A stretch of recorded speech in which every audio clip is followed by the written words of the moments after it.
Good evening, Star Wars fanatics. Thanks for joining us. You reached the Fanatics of Film, and this is Star Wars Discussions. We're easy. Easy like Jabba's Twi'lek dancers. About to get fed to the Rancor pit. Don't forget, Rook's gonna have his way with him too. He's the mini Rancor. He's gonna have a little bit of fun down in the pit. He might toss him around with hanging out and throwing around.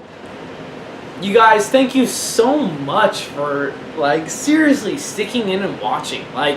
Dude, I watch Star Wars News, I watch all these other podcasts, and you tuning in, I appreciate that. So, let's dive right into it. Whew! Rebels episode. Man. Oh, what did you think of it?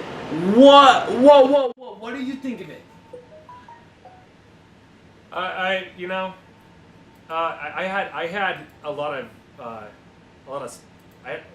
still have to think about this episode, man. It was kind of crazy. I did enjoy it, of course.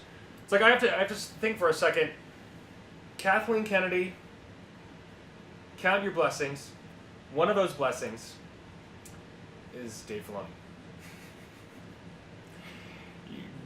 Just know how lucky you are that you have him in your court, because the guy is awesome. He knows how to tell a great story. He knows how to throw it all together and put it into a great experience for everyone, for all the people who want an awesome story and want these awesome characters. Personally, these first couple of episodes, before we get into the chronology of it all, for me, the wolves really stood out in this, of course, and maybe just to come to think of it right off, Sabine and Ezra, and their dynamic there. That was pretty. Anyway, just really cool stuff. What about you? What were the first couple of things that stand out when you think of these two episodes?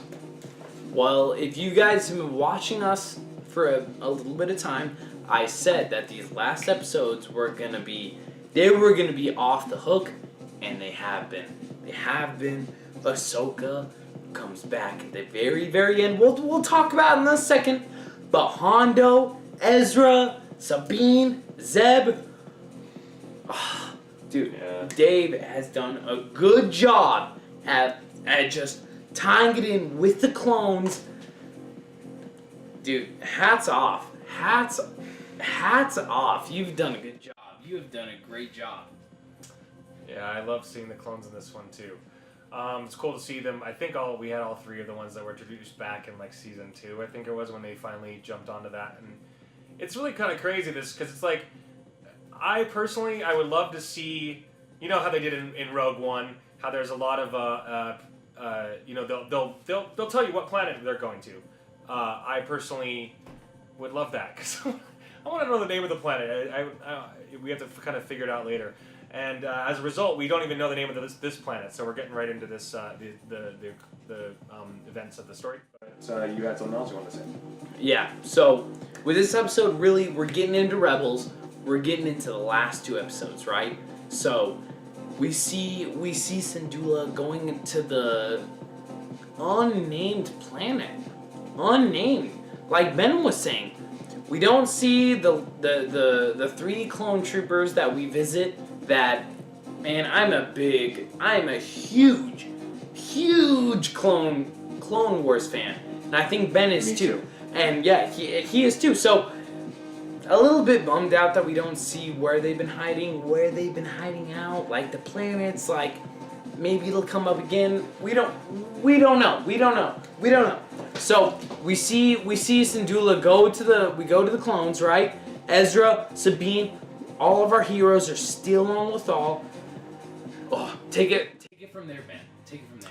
So this right here was kind of a cool thing. I believe it's the same planet that they were on when we first had seen them, and they're coming back here. And this is our AT-AT with the landing pad. That's actually pretty cool.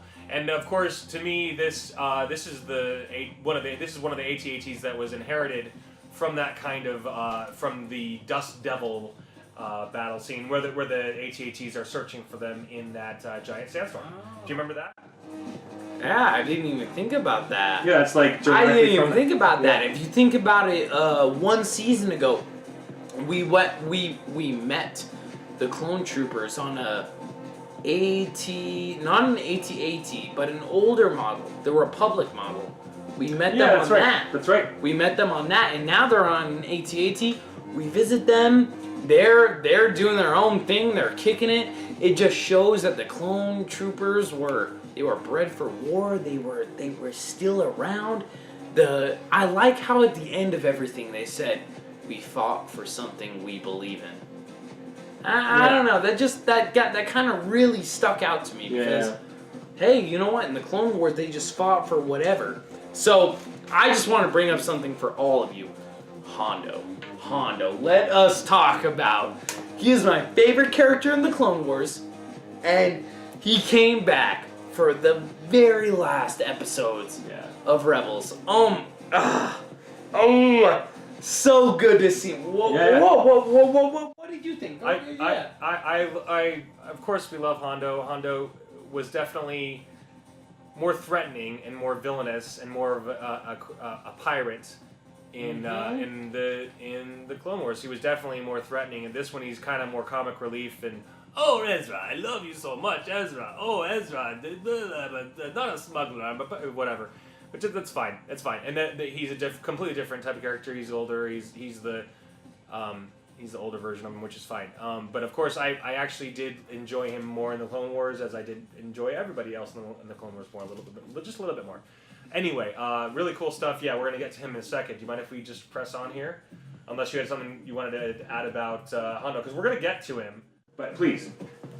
We're gonna get to him. You all know it. Well, if you haven't watched the Clone Wars already, I would double dog dare you to go watch it, because Hondo plays a very big part with General Kenobi and Anakin. I love seeing him back on screen. Absolutely just drives me. It invests me back into the characters. And I've heard a rumor. I have heard a rumor. We're supposed to see Hondo in the Solo movie. In Solo, that's right. You said it was supposed to be inside. Oh my god! If we just kidding. He may not be into it as much. Oh but no, I like it. Yeah, I'm sure. I love Hondo. I would, if we see Hondo in the Solo movie, makes the whole thing for me. You know what? Chewie could die, and I'd be okay with it if we saw Hondo. Okay, that's a lie. We know that's not congruent. I take it back. Either way, Hondo in Rebels, it was refreshing. Yeah, man. Like, I love Hondo. He's cool. Seeing him in the Solo movie would be really cool too.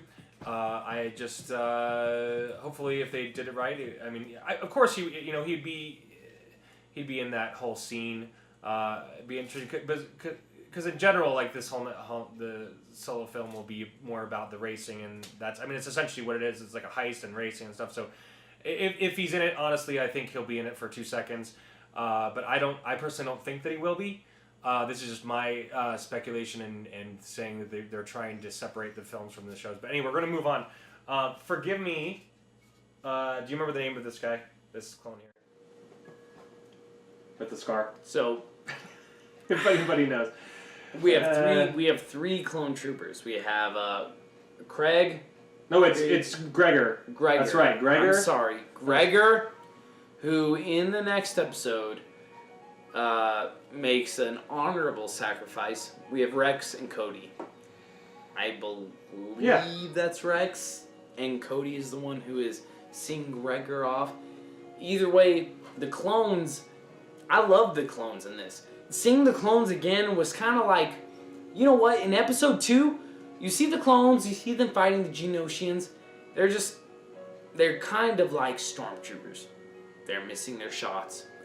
don't think they're very inept to battle. You don't think they're really helping out the Republic. But you know what? In this episode, if you pay attention, all 3 clone troopers, they're doing work.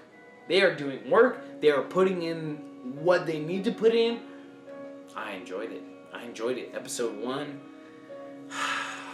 Well, I don't know. I want to bring something up. Not BB-8. Sorry. Was Chopper. Was Chopper too much? Okay. Are you talking about this season? Are you talking about first season? What are you talking about?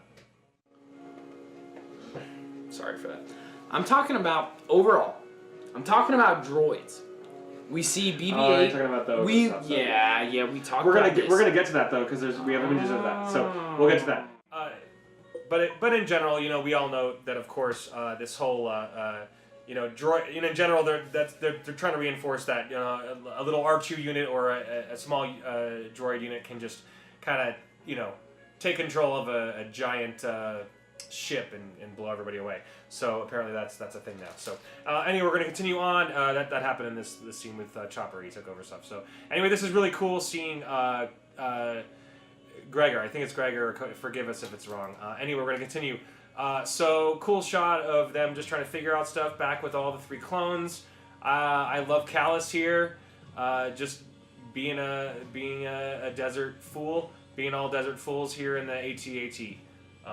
Can I keep going? Moving on? Or Yeah. Okay. So we're just gonna try to go blast through these images here. So okay. So here's your favorite character in the whole world, Hondo.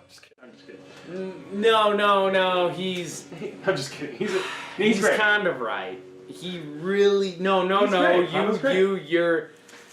Ben is completely right. He is my favorite. Back in the Clone Wars with General Kenobi. The banter between him and Kenobi is fantastic in Clone Wars, and that's why I really appreciate him more. He's definitely more he's more surprising in this and that, and he's got a few little cooler things to say. I mean specifically when I think about it, I think about the scene when they're actually trying to get away from Maul and Maul's brother. And that's a really cool moment in the trenches. So we're going to continue on here, and this is once again thanks for joining us here in Fanaddicts of Film.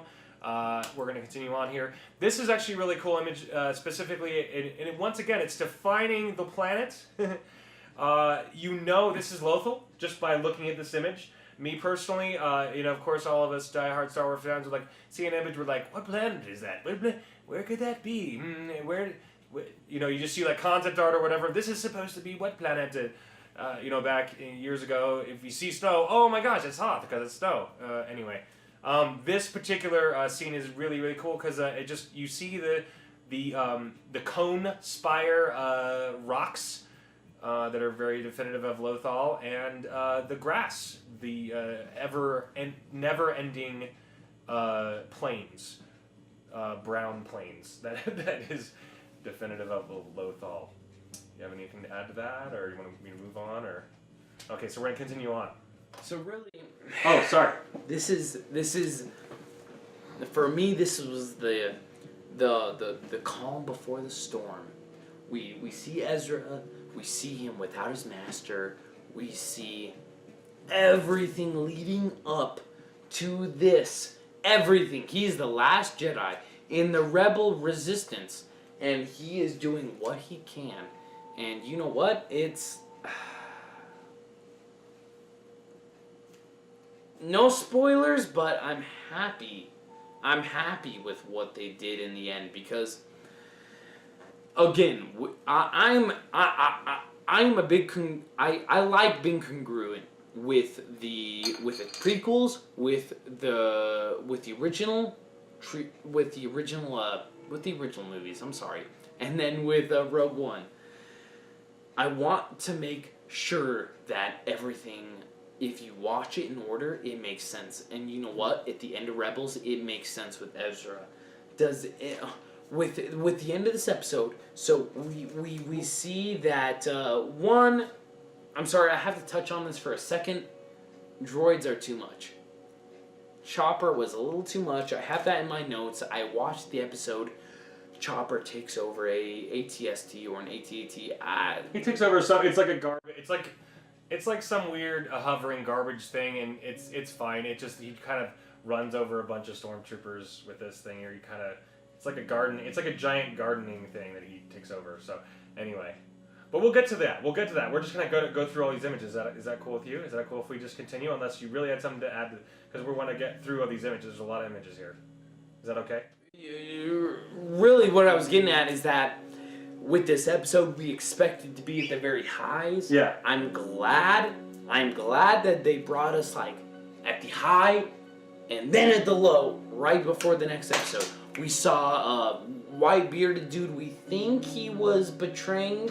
That we Riker? thought, Riker? but at the very end, we didn't know. Riker, we didn't know. Ben over here, though. What were you saying? What were you saying? So we're gonna continue on here. So moving on. So I love Price. I kind of have a weird crush on her. No, I'm just kidding. I think she's cool. I think her story again is really really cool in the Thrawn book. That's just so recent, and it makes you wonder, if she's gonna be in this next Thrawn book. Because this Thrawn Alliances is coming up, and this is really intriguing me, especially because we see Thrawn and what happens here in this episode and all these things, and makes you wonder when this actually takes place, etc. All these things. Yeah, definitely a lot of stuff to think about. But anyway, Price's character is really cool in this. She's just pretty much just letting it all hang out at this point. She's just like, I'm not going down with you. She's just letting everything kind of go loose and go nuts. She's just gonna kind of go nuts at this point, ready to just kind of kill everybody. This is a funny moment, of course. Forgive me. I'm not sure if it's Riker or if it's. Anyway, yeah. Is it really Riker? Yeah, I think so. Anyway, if it's Riker or Miker or something, forgive us. There's a moment where I was actually thinking, okay, so he could be actually betraying them to Price. Oh, and one last thing, Price's face is pretty priceless in this. So yeah, sorry for the horrible joke. Do you have anything to add to that? I kind of was on the fence with I forgot, not Price, but Riker. I was on the fence. I kind of didn't know if it was going to be a ruse or if he was going to be serious. I had a feeling it was going to be a ruse. Ben over here was like, oh, he gave up. I don't know. But at the end of the episode, I'm sorry, it's Ryder. I'm sorry. Ryker. Wow. All these crazy spellings. But anyways, end of the episode. We move on to the last Rebels episode. Okay, so we're still going through. We're still married. I'm sorry, everybody. We're still kind of just going through these images, just because the images are cool. The art direction is pretty amazing. Just wanted to say this particular one reminds me of prequels, and in such a way that's in a wonderful, beautiful, artistic way. A lot of people, have things to say about the prequels. We love them. I love them. I embrace them because of the giant creativity that's involved. The creation of world, the world building. That's one thing that honestly, so many people are lacking these days. So anyway, that's the world building, universe building, etc. And this is really a big part of this. Sabine and Ezra hanging out on taking a walk. And yeah, once again, this is basically Ezra's got a plan. He's got this whole thing of what he needs to do, and we don't know what he needs to do yet. Talking to Sabine about it. Sabine knows he's got something planned, but he's not really revealing everything to her. So it's kind of interesting. You know what I like is that serious, and I'm serious right now, and I know you hardcore Star Wars fans will agree. Is that the end of this episode? They didn't include anything new. It was stuff that we already knew, planets that we already were familiar with, and powers that we already were. Everything we already knew. We were already familiar, and that's something I don't like about the new Star Wars. Is every time I see something new, I'm not familiar with it. Dude. In the first prequels, we started on Tatooine. Oh, we go to the originals. Tatooine. No more Tatooine. If we start off in the originals, we're in space. We're on new ships. Ah. But I think, just let me add to that. So I get what you're saying there, and I think honestly, just a lot of people feel like it's just this stuff is forced. So, but anyway, let's continue on. We're gonna continue on with that because we want to make this.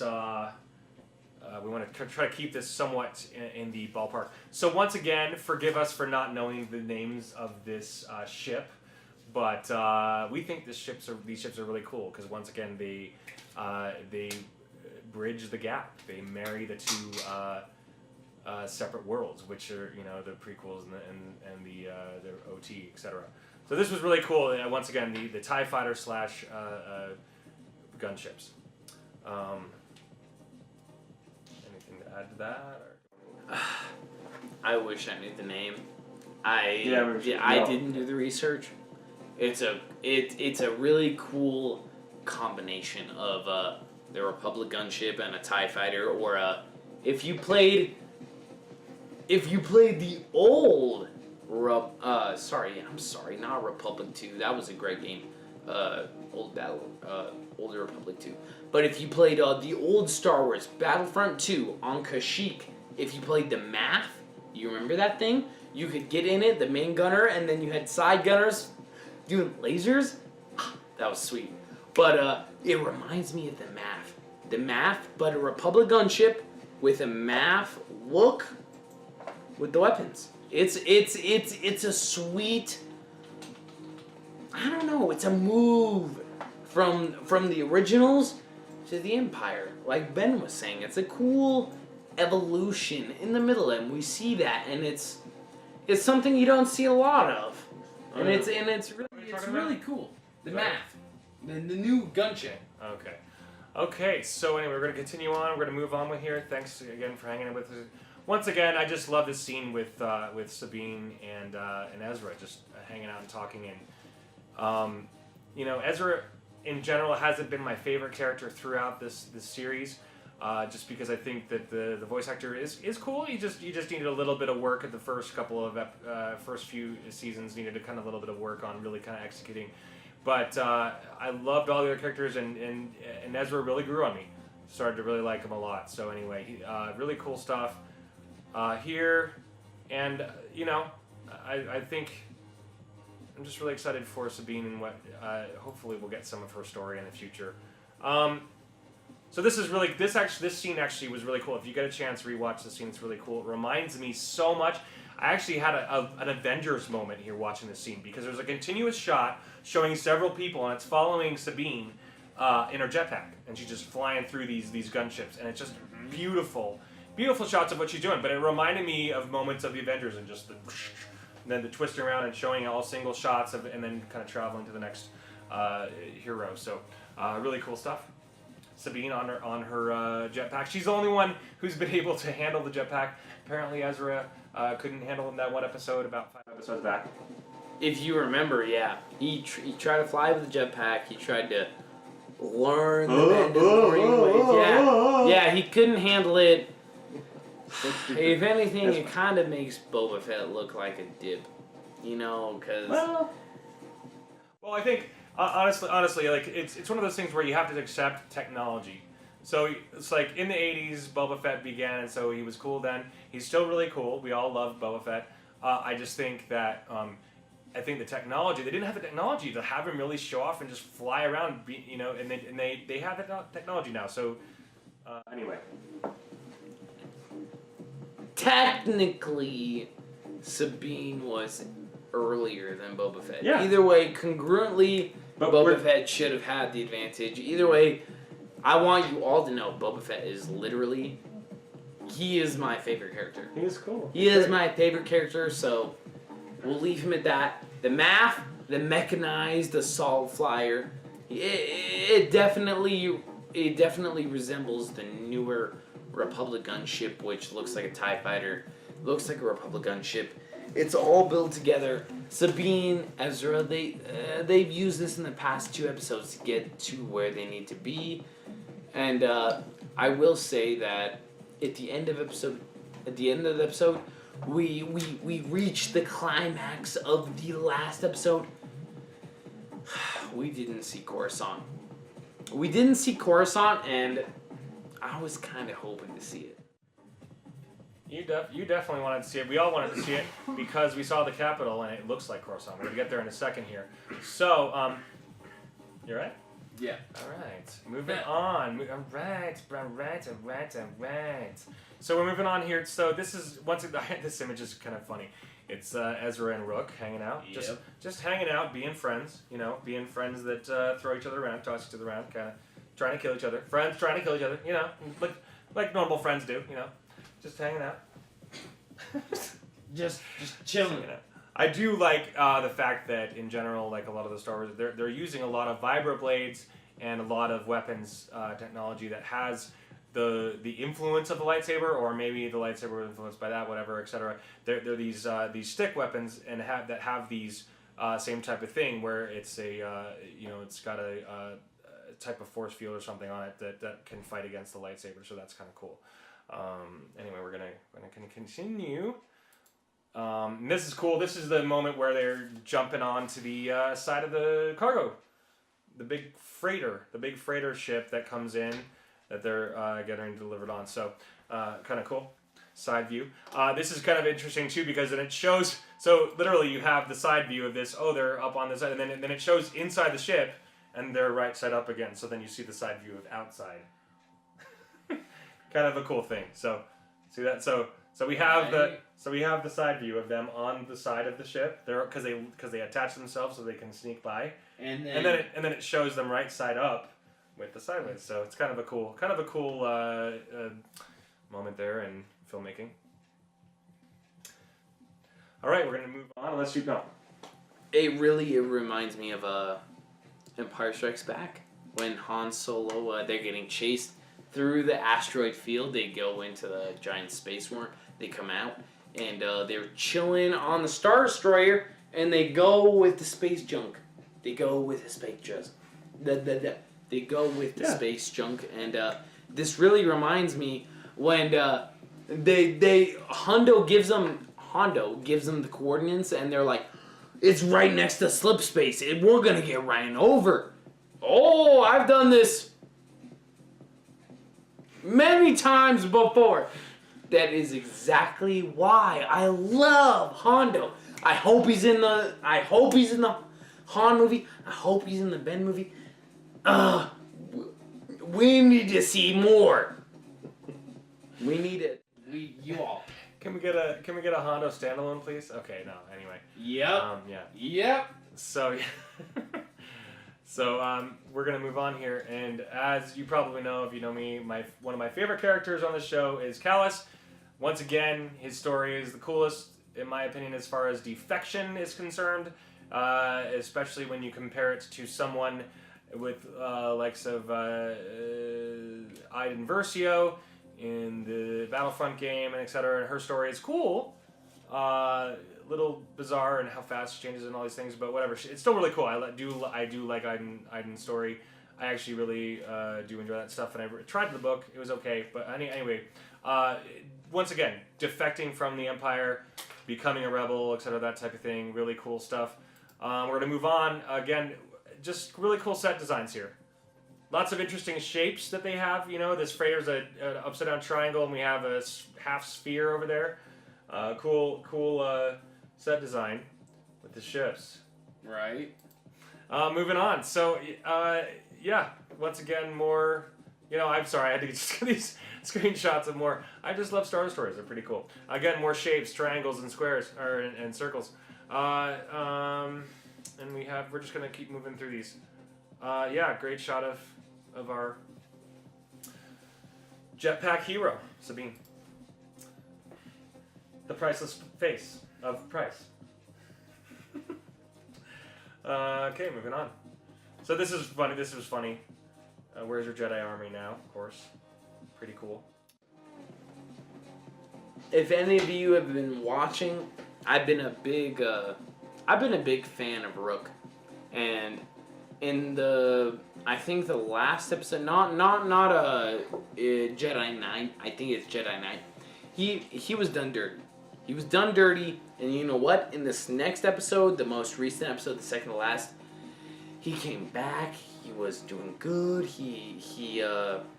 I believe he captured Zeb and Sabine and Ezra. Either way, he did a good job. He redeemed himself. He was a good bounty hunter. Overall, he felt like, you know what? Don't sleep on him. He'll get you. He will get you. All right, okay, continue on. I just couldn't stop taking screenshots of Price.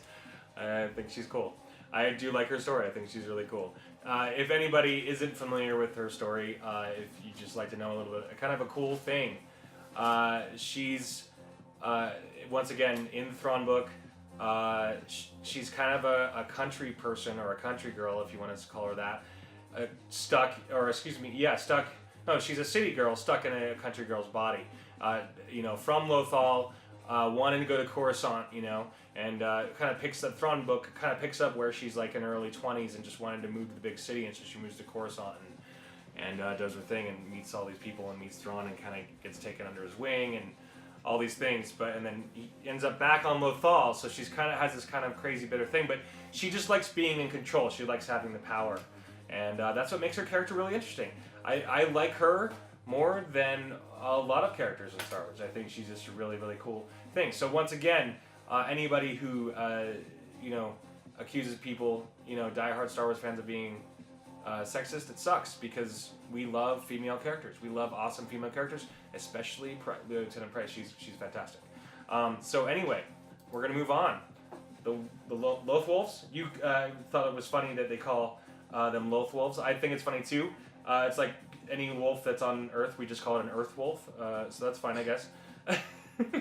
Or Wolf, because Lothal, so they take only some of the name of the planet and put it. Anyway, it's kind of funny there. The wolves were really cool in these 2 episodes. They really kind of became a huge part of this series, and really cool, very different. Not something that I expected to actually happen at all. Just real quick, I mean, they had said that they were going to take Rebels to the. I mean, Filoni teased it. There was a moment where in an interview with Filoni, and he said, we're thinking about having them at the Battle of Scarif, like in Rogue One or something. So there was a part of me who was thinking about that possibly might actually happen, but obviously, that's something that I'm glad they didn't. But anyway, any Loth Wolf comments? We're gonna move on. I'm glad they weren't on the Battle of Scarif, but after The Last Jedi, and after now that there are plants that have been confirmed that are Force sensitive, we have the tree, the Jedi tree that is Force sensitive. We know that animals and or species can become more Force sensitive, like Bendu. If you look at Bendu, I was really surprised they didn't bring him back. I was kind of expecting at the last second, the last possible second, they were gonna bring Bendu back, but they didn't. Yeah. They had the Loth Wolves, so we know that plants can be Force sensitive. We know that animals can be Force sensitive. We know that individuals or entities such as Bendu can be Force sensitive. Wow, we have a whole new universe kind of opened up. Yeah. And with Rebels, that's what's opened it up. And when we get to it, you're right. The Loth Wolves did a big part in this last episode. They fought, they secured, they did what they needed to for for Lothal, right? Yeah. But if anything, I'm going to bring it back to the very last episode. Okay. Because the Lothal Wolves, they did their part. They did what they need to. Last episode. What did I like the most? Ian McDermott. Or, however you say your last name. The Emperor. Emperor Palpatine. The original voice actor. Yeah, He was there. Oh my gosh. As a Star Wars fan. We're gonna get there. We're gonna get there. there. We're gonna get there. We're gonna take it to Ben right now. Oh, wait, what the hell? Yeah, We lost. we're going. Apparently we lost the feed. So Okay. And sorry. And for we're the back. technical- We're right back. okay. So if you think about where we left off, take it. So we're just gonna go. We're gonna get to Palps. Good old Palps. What I wouldn't have given for someone in the story like Obi-Wan, someone to call him, hey Palps, or no, have Mace Windu call him. So Palps, what's going on? Senator Palps. No, I'm sorry. Okay, so we're gonna continue on, get through these images real quick. So once again, the Loth Wolves, really cool stuff. I thought personally, really interesting stuff with Rebels. Brought a lot more animals into it, and that's what Lucas has always, that's always what the Force has been about. Living Force beings of the living Force, like Qui-Gon Jinn has said, beings of the living Force. This is actually a really cool moment I had to take as a Loth Wolf taking out a Stormtrooper. Really great moment, just a giant wolf eating a Stormtrooper, something I didn't think we'd ever see. Once again, this is kind of funny. Yes, you perform well when I pull your strings. Y'all know, I said it about 10 minutes ago. I love Hondo. He's a great character. He's the kind of outer rim scum that we expect to see smoking death sticks with Obi-Wan in the cantina. So when we see him, he's Smoking two at once. Yeah, two at once. We see this at the end of at the beginning of episode 2. So we see that he's telling his Ugnaught that, oh hey, when I pull your strings you do better. I just want to say we see the Ugnaught get blasted. Right? We see him get blasted. Yeah. At the end of the episode he gets up. Well, Kreger gets blasted once in the shoulder, and he dies. But the Ugnaught gets up. So anyway, spoiler. Sorry, everybody. So once again, every time I see these Stormtroopers, I'm always looking for Filoni. I'm always listening for Filoni's voice in there because he's always playing a Stormtrooper. He's just always wants to just be a Stormtrooper. Continuing on here. So once again, it reminds me of concept art from Lucas archive. Beginning of the next episode, we have our Ezra's family moment. This is kind of cool because he's using technology we haven't, don't see a lot of. Probably, I don't think we haven't seen this. We've seen a little bit in Clone Wars, but two-dimensional image being projected by a three-dimensional source, etc. All these things, kind of cool. Floating photograph. We're gonna continue on unless you some minutes. But it's a great photo. It does bring you in. The music brings you in and makes you want to meet his parents. I've wanted to meet his parents this entire season. I've continuously wanted to meet Ezra's parents, and of course they're dead. But it's like you want to find out who they are. How were they instrumental in bringing Lothal about? The rebellion on Lothal. All the things that they were instrumental in. So, continuing on again. Price finally having to succumb to the rebellious scum that we have in villainy. Just call your dog off. Of course, using the dogs to do that. Once again, a cool moment with Sabine and Ezra. Really cool moment with them, just kind of figuring out their plans, etc. This is the spot we were talking about where we're thinking that they're going to end up on Coruscant. For a moment, you think, oh, is it Coruscant? What is it? So, anyway, do you have anything to add to that? I feel like I'm talking way too much. Yeah, so for a moment I thought we might end up on Coruscant because with General Price captured, we thought Ezra might go to where Thrawn was, but he didn't. Either way, long story short, the last time we've seen Coruscant, think about it, guys. It was in Clone Wars. Yeah, Clone Wars, yeah. Because before Clone Wars, Revenge of the Sith, Coruscant is a big deal. Coruscant is a huge deal. And we've only seen a little bit of it. It's like New York City or London. It's a huge part. If you look at it, think of the galaxy as the world. It's like New York City or London or very large central cultural mecca. Yeah, we haven't seen much of it. I know it's a shame too. I actually love Coruscant. I think it's so cool. We saw in episode 2 Padme going to Coruscant, Obi-Wan and Anakin protecting her. Episode 3 we see Coruscant with the famous what is it? The opera scene. The Darth Plagueis scene. Yeah. But besides that, I'm just trying to think of everything I've read, everything I've gone over. As important as Coruscant is, we really don't see much of it. And then this new trilogy, I wish. Yeah. I wish we kind of did. I think personally that we're probably not going to see Coruscant for a long time.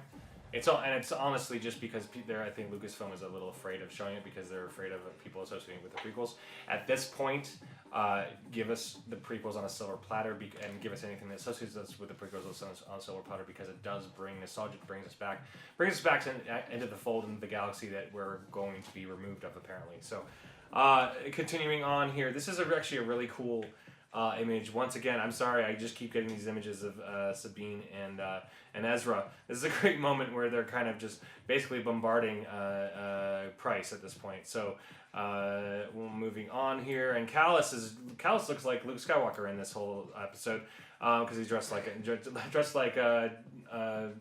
of the Jedi Luke. So once again, our spherical building, and I can't remember what the name of it's like an Imperial Square or something that's there in on the capital city on Lothal. Once again, as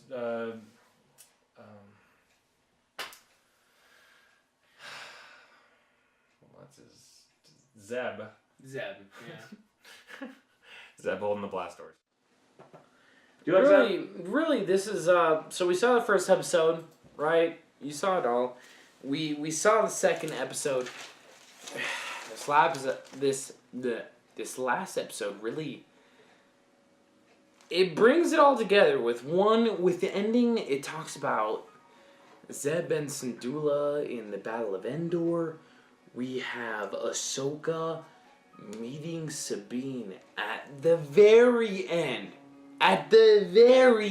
Talking about how this is what I was meant to do, and we hear the Binary Sunset by John Williams, the strong score, and you know what?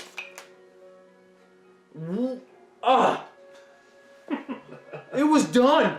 We saw Ahsoka. We saw Ezra pull her out. We saw Ezra say, "Hey, when you get back, find me. Find me." And did you see that shot when we saw Ahsoka with Sabine? Yeah, that was really great. She looks like a Jedi Master. Whoa! It's really cool to see Ahsoka live, and once again, to reiterate the fact how much we love Ahsoka. Actually, when Alex and I were watching this episode, we were just talking about Ahsoka. We had just seen her the previous episode when Ahsoka is, you see that she lives, etc. All these things that she fought Vader. How much we love Ahsoka, and she's a female character. So anybody who wants to call sexism, it's crazy. It's just a crazy thing. We love We love Ahsoka. She's a female character. She's an awesome character. Character building. It's called character building and story building with awesome characters and characters that you fall in love with because you love their story and you fall in love with them and the choices they make and the things that they stand for and the things that they decide to stand up against. This is a really cool moment with the wolf, knowing that it's a bomb. Like, at one point, does a wolf know that it's a bomb? Like, that was kind of a cool thing that I noticed there. Is like, realizes bomb, jumps away fast enough to escape the bomb. Kind of a cool thing. Once again, Callus, looking like Luke. It's got the classic black business going on. Yeah, so here's our moment with Thrawn, which we're going to get into here. And we're going to get to we're going to just read kind of what he goes into here. He has this, well, actually not quite yet, but anyway. Do you have anything to add to that? Really, up until this point, we know that we know that Ezra, he's been on the path. He's not shown any stray. He's had influence of the dark side. He's been on point. We know Kanan has died. We know that Syndulla, Ezra has taken point, right? But we still have no idea what Ezra's up to, and we're going to find out here in just a second. So this is the moment where, sorry to, you don't mind. Go. I just, because we're gonna get there. We're gonna get there, buddy. Yep, you see we're what gonna I'm get there. saying. Yeah. We're gonna get there. So what right here? This is a surprising moment because you see Thrawn show up and he's literally, so I can bombard the civilians of your home, and he, it's like you think that he's what's the word? Somewhat likable and because it's somewhat respectful. But when he pulls this move and he literally starts the onslaught on all the people of the capital, so just so you understand that my intentions are genuine, and then he does, this is actually reminds me of Battlestar Galactica. This moment, because I don't, of course, I don't know if anybody else watching this is probably too young, but in the Battlestar Galactica comics, this reminds me of a specific scene from that and the Battlestar Galactica, the original series. Of course, they just had these sets, but these people are running from the Cylons, and it's that same type of thing. This planetary bombardment, which is a term that's a lot used in modern Star Wars canon now. So really cool, horrible, cool, but a scary scene. And more Sabine. This is just where this is the scene where they're like, where Sabine's like. Sabine and Ezra finally are having their moment where Ezra's like, giving her the look, and I gotta go. You gotta let me go here. Pretty cool moment. Do you have any? Really, it's like, I almost felt like it was kind of weird. Right, it was kind of weird because it came out of nowhere. Yeah. Like, I will say that tying in Ezra's Force connection to Force-sensitive animals was genius. I loved seeing the whales, the wolves, all these Force-sensitive creatures coming into play into the Star Wars universe. But at the flip side, it kind of felt weird. Because the rebellion didn't do anything. These Force whales came out of nowhere, held on to Thrawn. We're gonna get to that. And they zapped. They light sped away. So weird. That was we're gonna get to all that, and that's such a weird moment. So, but anyway, this is once again Sabine and Ezra kind of being on their unsung heroic path that they're kind of. Indulging in each other. Sabine's like, I see you got a plan, you got something for me, you got some ideas for me, etc., or whatever.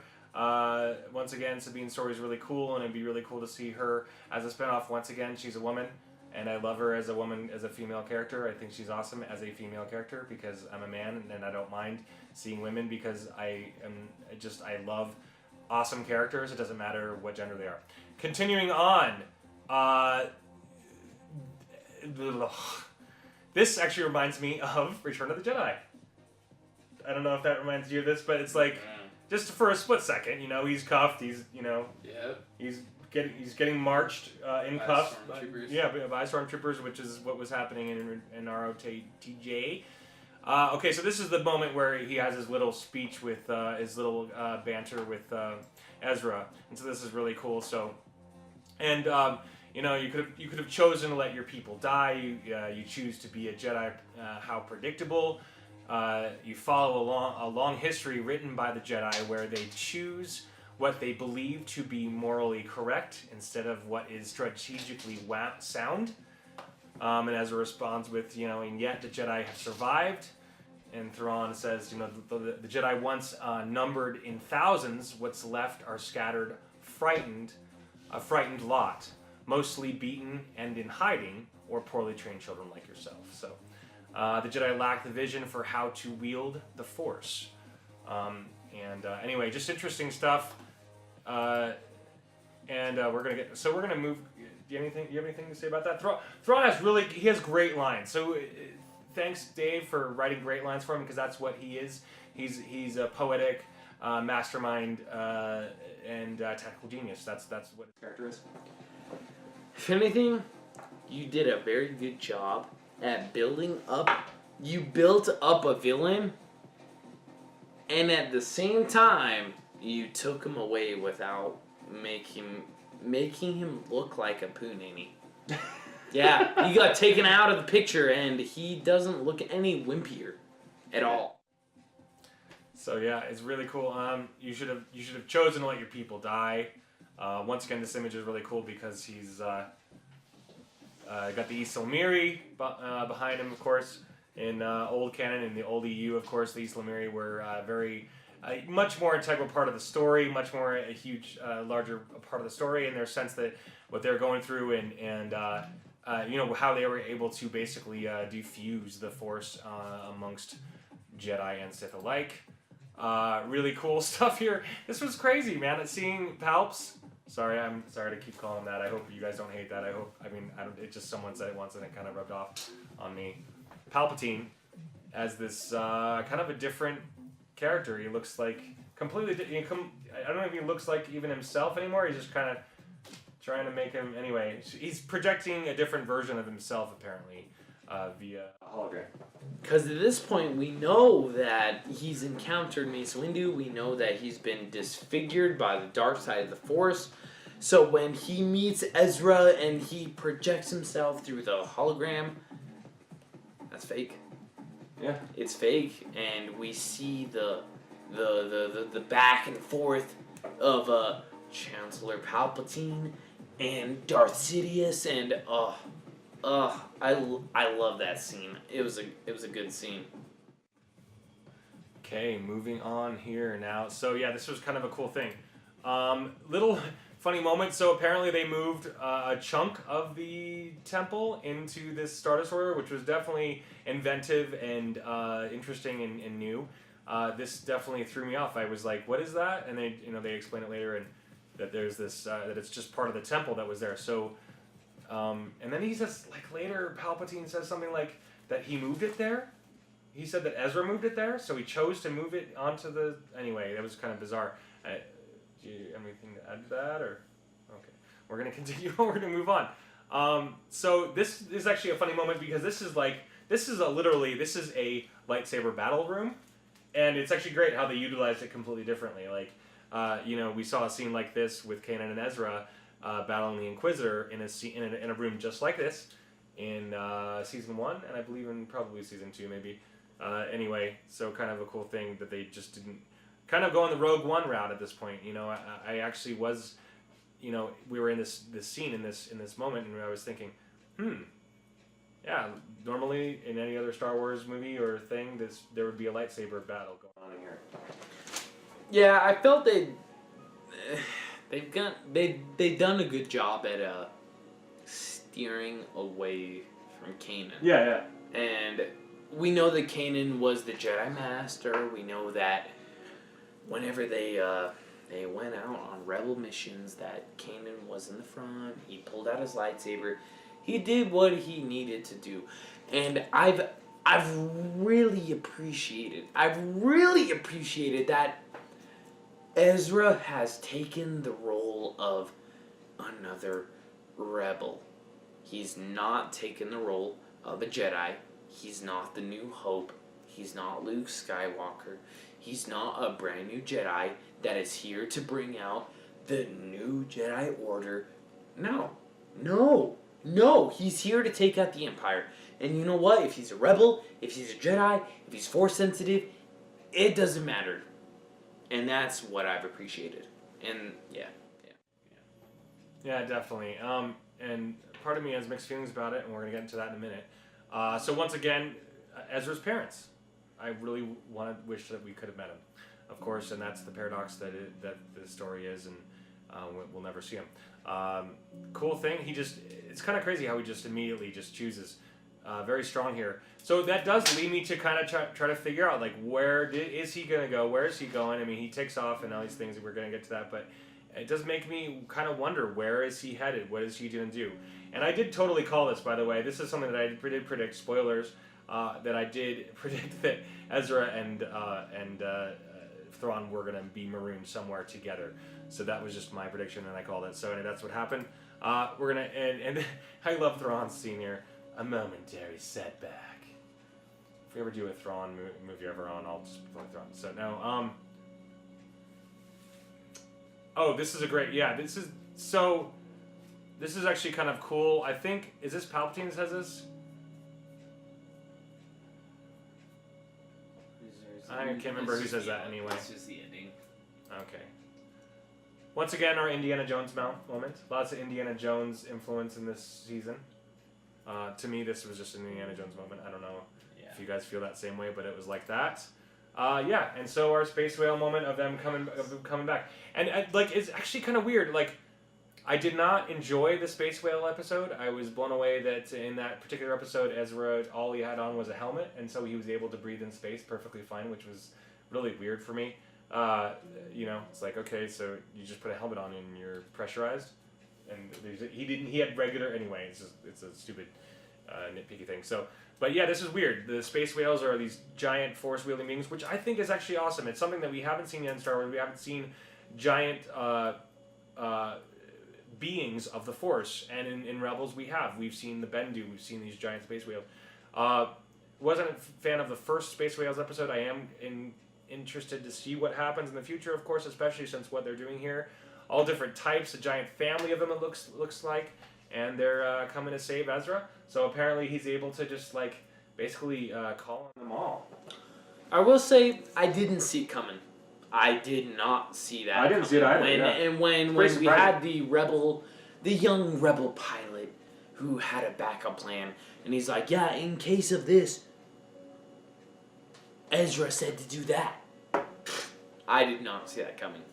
Honestly, did not see it coming at all. Space whales came out of nowhere. Force-sensitive beings. They definitely brought it home. They brought it home.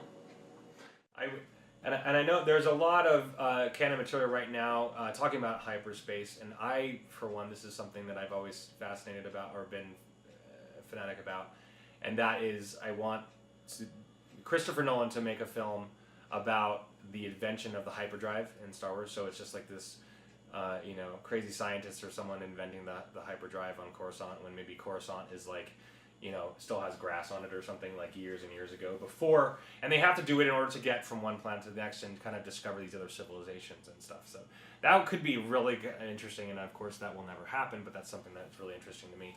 But anyway, to go back on this Chewbacca comic, I don't know if you guys have read that, but they talk, there's a planet that has all these, there's these animals, and I can't remember, these beings that actually do have, like, they harvest something out of the animals, and they're able to use it for their hyperdrives, etc. But cool kind of thing. Like, I would love to see these whales take part in that story, in the invention of the hyperdrive. Like, I mean, these whales can travel at hyperspace. That's like kind of a crazy thing. Like, we never thought of like animals being able to do this thing, and so like animals being able to travel through hyperspace is like, okay, if someone like saw that, they could anyway. It's kind of one of those crazy things. I would love to see them as part of that history of the invention of the hyperdrive. Right? That's kind of weird. Yeah. Like, Do you hate it or love it, or do you just not care? Or do you find it actually somewhat interesting? It's kind of like the whole time thing. The whole the time traveling. It's the whole fourth dimension that Rebels brought up that a lot of you don't like, and I felt the same way on the first reaction. The whole the bringing the fourth dimension, bringing time into it, being a Jedi. If you were Obi-Wan, you could go back to Darth Maul and fight him a different way. You could go back to Obi-Wan and fight him a different way. You could go back to the episode 4 and fight Darth Vader a different way. It's overpowered. It is one of those things that does kind of throw things for a loop. It's gonna make people start to guess things. If you can enter any Jedi temple and kind of look at these portals and go, oh, I want to go over here at this time, and it does kind of throw things off a little bit. Yeah, now that you mention it like that, it's definitely makes people think. So it's kind of weird. A lot of stuff going crazy here. So this is just something that brought me up, and of course, just a real quick thing. Thrawn and Ezra's moment. You know, one of Thrawn's great lines is, "Who deserves what is relevant? What matters is who has power," and that is something the Jedi won't teach you. So that's kind of a cool moment. And once again, this is kind of weird. Thrawn being taken in by giant space whale tentacles. I guess that's cool. I wanted to see Thrawn go out a different way, but and it's kind of weird too. This scene in particular is really bizarre because all the glass is broken, right? Okay, so all the glass is broken by the space whales. Yep. And then, they're grabbing Thrawn and whatever, and then they take them into hyperspace. So they're in space now. It's like, how the heck are they gonna breathe? That and it's like, what are you gonna finish that crap? That and problem is they put themselves in a predicament that if they bring back Thrawn, they have to bring back Ezra. If they bring back Ezra, they have to bring back Thrawn. So one comes the other, one... Yeah. Sorry, they have to come with the other. I do, I can see them coming back in something later on, in some series of some kind, together and possibly friends. Probably, completely, different philosophies still and whatever, but just somehow, becoming friends, or at least becoming somewhat civil to each other. It's kind of a bizarre thing, and it's kind of a weird thing because we have no idea when we'll see him again. This whole Thrawn book coming out in July, it's either June or July. Kind of crazy that we're gonna see. I'm dying to know when this actually takes place. If Thrawn gets removed and everything in this situation, I guess it'll probably take place just right after the Thrawn book, which will probably be contemporary of this Rebel season, which will be kind of weird. I don't know. It'll be interesting to see. Vader's supposed to be in it. It's Timothy Zahn writing, so I'm sure it'll be great. Once again, so this scene in particular reminds me specifically of the Knights of the Old Republic video game, and those scenes there. This particular city, and really cool picture of Sabine here with different hair, and it's this is at the end of Battle of Endor. Apparently, Callus and Zeb are Callus is hanging out with the people he thought he destroyed. He ends up with the beings that he thought he completely annihilated, which is actually it's like we have accepted him to be one of us. It's kind of bizarre. It's kind of just. It's kind of weird. It was a weird. That was a little forced. It's all coming. It's all just wrapped itself up. We see Ezra go away with Thrawn.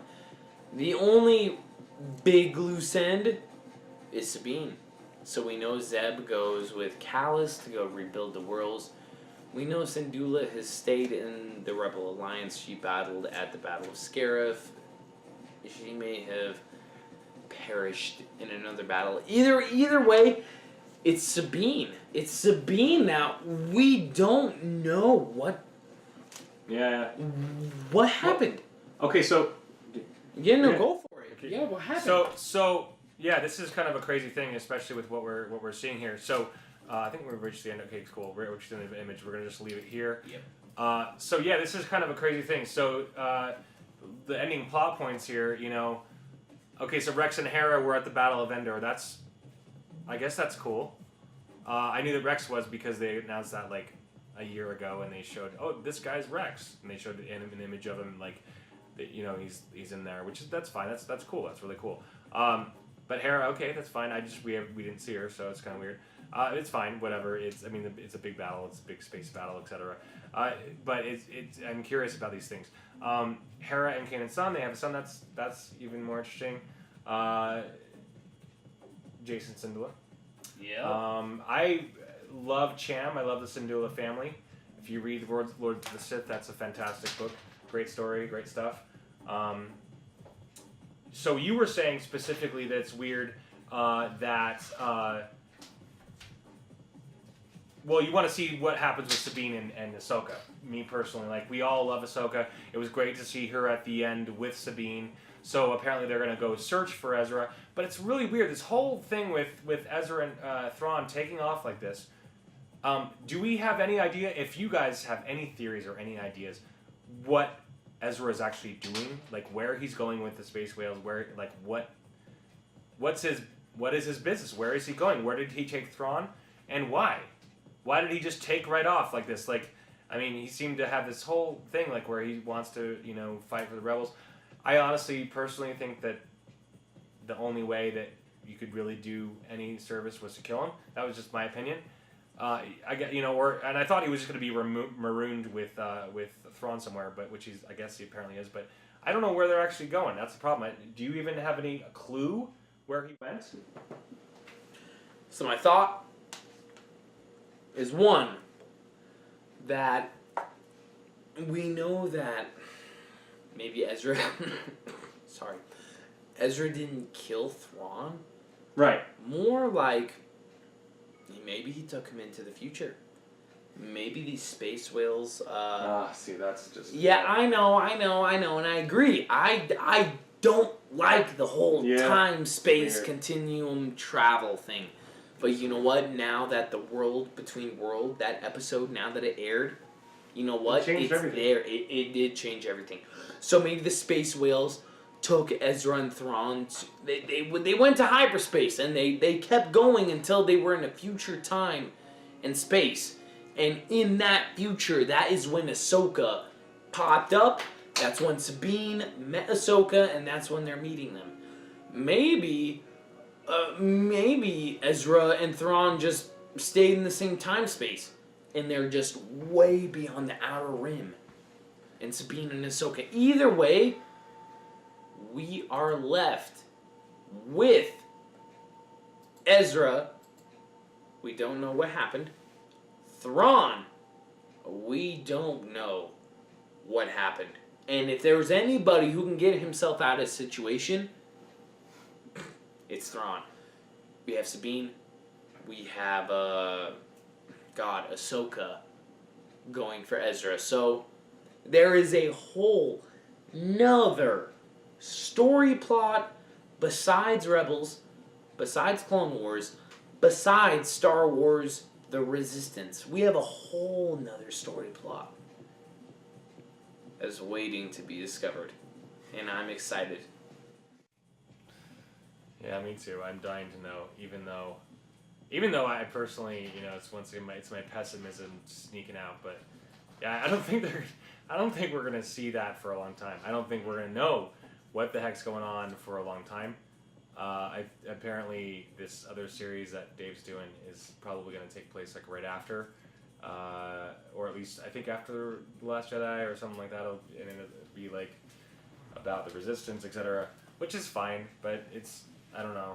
It's one of those things where we're left hanging for a long time. We're probably not going to find out where Ezra and Thrawn are, where they went for a long time, or they'll probably finish it off in a book somewhere, which is, I guess, okay. Kind of weird. Personally, I thought I did expect more from this last episode of Rebels. Once again, I do I did enjoy this series quite a bit. Rebels was awesome. It was a great series. I loved virtually almost all the characters a lot. I loved them.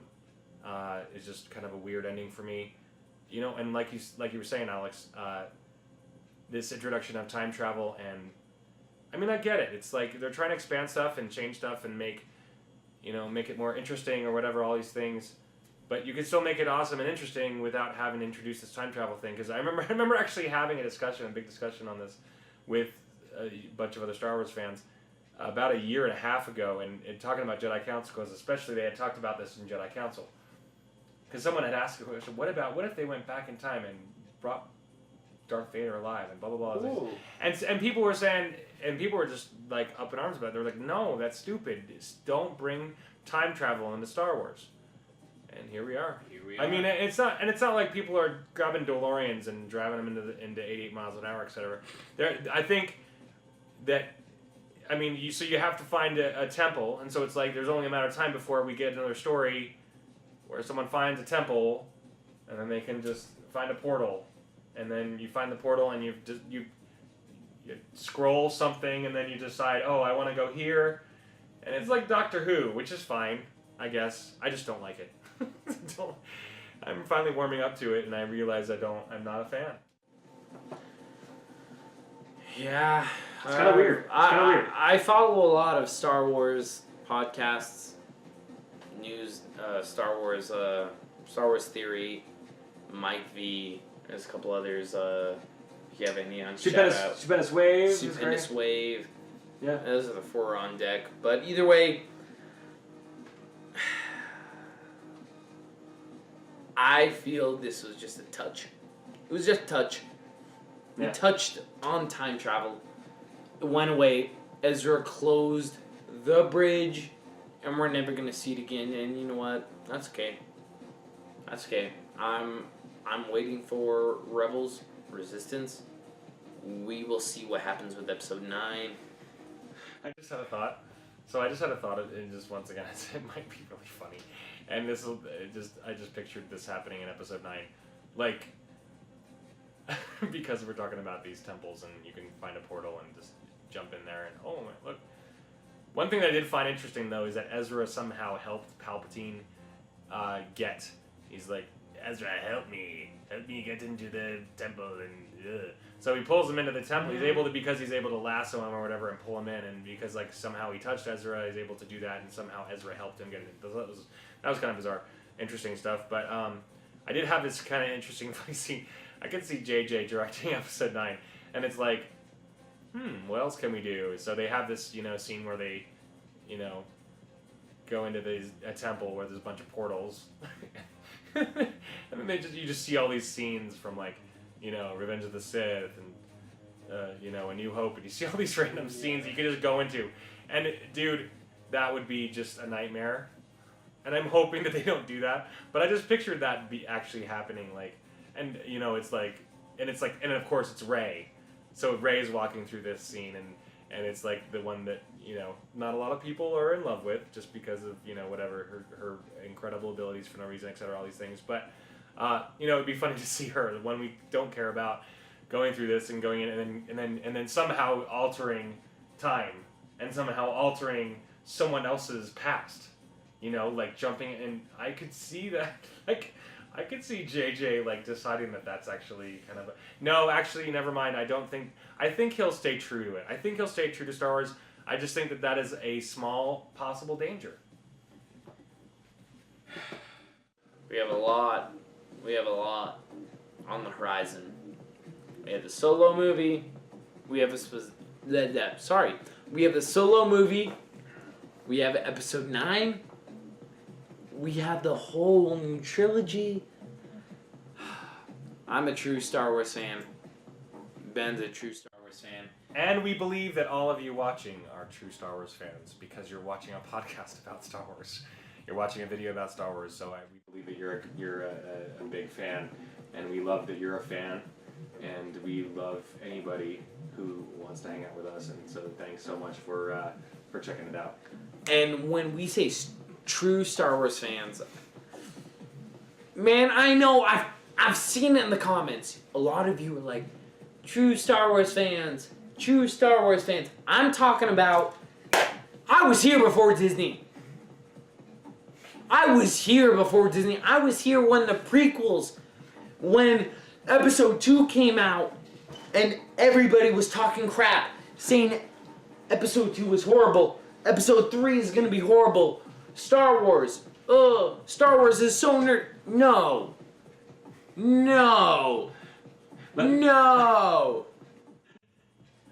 So allow me to just translate for anybody who's trying to understand what he means. I think in general, this is my personal opinion about what a lot of people... I think that in general, the people who have been Star Wars fans for so long feel like it's being torn away from them. I think that's essentially what it is. We've all projected ourselves onto Luke. I projected myself onto Luke. I've talked to a lot of people who have, felt this way. We all project ourselves onto Luke, and I think that's a result. That's what has happened. That's why we feel personally attacked, because we feel like Luke was personally attacked, and we feel like Luke was personally destroyed. So anyway, but yeah, that's I think that. But if anything, we should come together. A lot of people in general have been talking about being positive, and I think this is a wonderful thing, because there's been nothing but negativity. If we want things to change, we have to be positive. We have to do it in a constructive way. Anybody who wants just awesome Star Wars and wants it to continue and be good, we have to do it in a progressive and a peaceful way, not divided, united fans. Anyway, thanks again for joining us, everybody. Oh, really quickly before we end, we did need to talk about John Williams really quickly. So you mentioned, it's something that is something crazy. Star Wars was one of his first. Forgive me, I don't know if it's his very first film. I'm sure he did other films before that, but it was his first big, large budget film that got him into being the John Williams that we know, and being the most probably the most one of the most famous and memorable film composers of all time. It would be interesting to see if Episode 9 is his last film that he ever does. That's my wonder. I can't help but wonder about that. That's just kind of an interesting concept to think that if Episode 9 is his last one. And if it is, I hope it's good. Well, we're going to talk about this, the first topic of the next video, just because I think it's a huge deal. John Williams, we're talking about E.T., Michael Myers, we're talking about Jaws, Star Wars, Indiana Jones, Jurassic Park. We're talking about all the movies. If you're my age, you're 30 around there. These are classic themes. John Williams is done. Dude, that's did he announce? Yeah, he announced he's done with Star Wars. He's done producing for movies. So wait a second. So this is confirmed. I guess this is apparently confirmed that that's. Correct us if we're wrong, but apparently this is the case. So, okay, yeah, I don't know. But anyway, he wrote the theme to the Han Solo movie. So for whatever that's worth. We'll see. We'll talk about it a little more, but it's news on the horizon that Star Wars is changing. Yeah, it's changing. After Episode 9, we all know. New Hope, great soundtrack. Empire Strikes Back, The Minefield, Dagobah, Bespin, great soundtracks. We had Episode 1, Duel of Fates, the number one. The number one. I don't care what anybody says. Duel of Fates is the number one movie soundtrack of all times. Epic. Revenge of the Sith. Revenge of the Sith followed up. It's John Williams. You have been you're my idol. You're my idol, and a lot of people say that the prequels, that he wasn't necessarily on point, but I think he was just on point and everything. Honestly, and I think what people had issues with was the music during the Anakin scenes, that's fine. It's very childlike moments with like Anakin as a kid, whatever, all these things. But I loved the music from the prequels, amazing stuff. So we're gonna go now. Thanks so much for hanging out with us through this long episode of Star Wars Discussions on Fanatics of Film. My name is Ben, and you can find me on Twitter at bonjabon. And my name is Alexander Bell. You can find me on Facebook, Alexander Bell, Instagram, King_Cobra. I really appreciate you following us, watching Ben, and for all you Star Wars fans out there, may the Force be with you.